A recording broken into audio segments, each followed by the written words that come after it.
আসসালামু আলাইকুম, আশা করি আপনারা সবাই ভালো আছেন। তো আজকের ভিডিওটা অনেক গুরুত্বপূর্ণ একটা ভিডিও। এটা রক্তকালীর বান মন্ত্র নিয়ে আসলাম। আসলে এই বিদ্যাটা আমি দিতাম না ইউটিউবে। এটা আমার এক ভাই বারবার শত্রুর কারণে অত্যাচারিত হয়া তিনি বারবার আমার কাছ থেকে চাইছে যে ভাই আমাকে এমন একটা বান দেন, যে বানের দ্বারা আমার শত্রুর মুখ দিয়ে রক্ত ওঠে সঙ্গে সঙ্গে যেন তাকে মারতে পারি। তো তার কমেন্টের কারণে এবং ইমুতে এসে বলার কারণে আমি আজকের এই ভিডিওটা নিয়ে আসলাম। আপনারা এটা পরীক্ষা করে দেখতে পারেন। এগুলো আমার গুরুবিদ্যা, এগুলো আমি গুরু কাছ থেকে পাইছি, সেগুলো নোট করে রাখছি ডায়েরিতে। আপনারা এগুলো কিতাবাদিতে পাবেন না, পাইলেও পাইতে পারেন, বলা যায় না সেটা, কেননা বিদ্যার তো শেষ নাই। বিদ্যা হাজারো লোকের কাছে থাকতে পারে, স্বাভাবিক ব্যাপার এটা। তো আজকে সেই বিদ্যাটা নিয়ে আসছি। এটা হচ্ছে রক্তকালীর বান। এটা কাজ করতে গেলে 3টা জিনিসের আপনার দরকার পড়বে। তো সেগুলো আপনাকে জোগাড় করে নিতে হবে। সর্বপ্রথম কালীর থানের মাটি, গিরগিটির রক্ত, তুলসী পাতার রস, এই 3টা আপনাকে সংরক্ষণ করে নিতে হবে এবং এই 3টি দিয়ে পুতুল বানাতে হবে। মানে মাটি, কালীর থানের মাটি দিয়ে একটা পুতুল বানাবেন। সেই পুতুলের উপরে গিরগিটির রক্ত লাগাই দেবেন, তুলসী পাতার রস লাগাই দেবেন, কলা পাতায় রাখিবে, মানে মাইস কলা পাতার মধ্যে রাখবেন। মন্ত্র পড়ে চলাচলের রাস্তায় পুতিয়া দিবেন, শত্রু মুখ দিয়ে রক্ত বাহির হইবে। চলাচলের রাস্তায় আপনি পুঁতে দিবেন। শত্রু যখন ওই পুতুলের উপর দিয়ে ডেঙ্গে চলে যাবে, সঙ্গে সঙ্গে তার মুখ দিয়ে রক্ত বাইর হবে।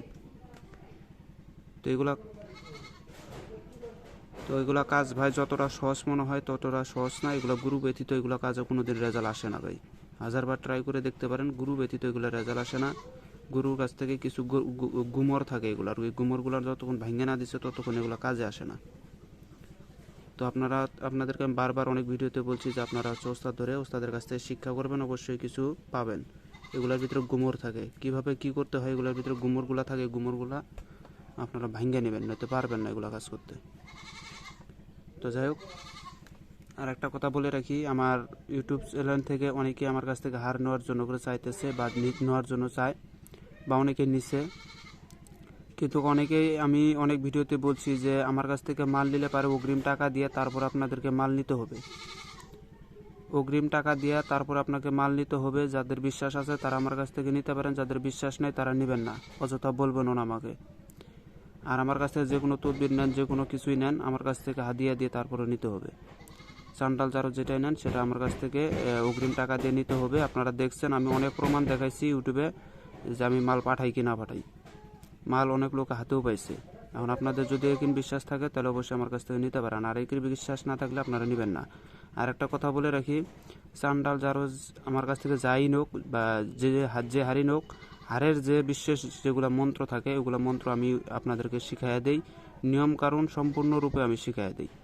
যেগুলো অন্যান্য ইউটিউব চ্যানেলে হার বিক্রি করে থাকলেও তারা কিন্তু সঠিক নিয়ম সঠিক মন্ত্র এগুলো দিতে পারে না। আর আমি আপনাদেরকে বলছি, যারা আমার কাছ থেকে নেবেন তাদেরকে সবাইকে আমি এগুলো শিখাই দেবো। তো আবারও আপনাদেরকে মনে করাই দিলাম।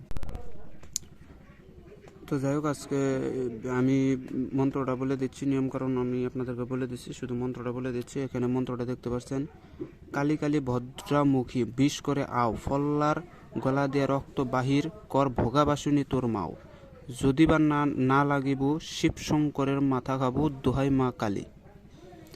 মন্ত্র ছোট, আর এটা যদি আপনারা, যাদের গুরু নাই তারা অবশ্যই 108 বার জপ করে নেবেন, যাদের গুরু আছে তারাও 108 বার জপ করে নেবেন, এতে মন্ত্রটা শক্তিশালী হয়।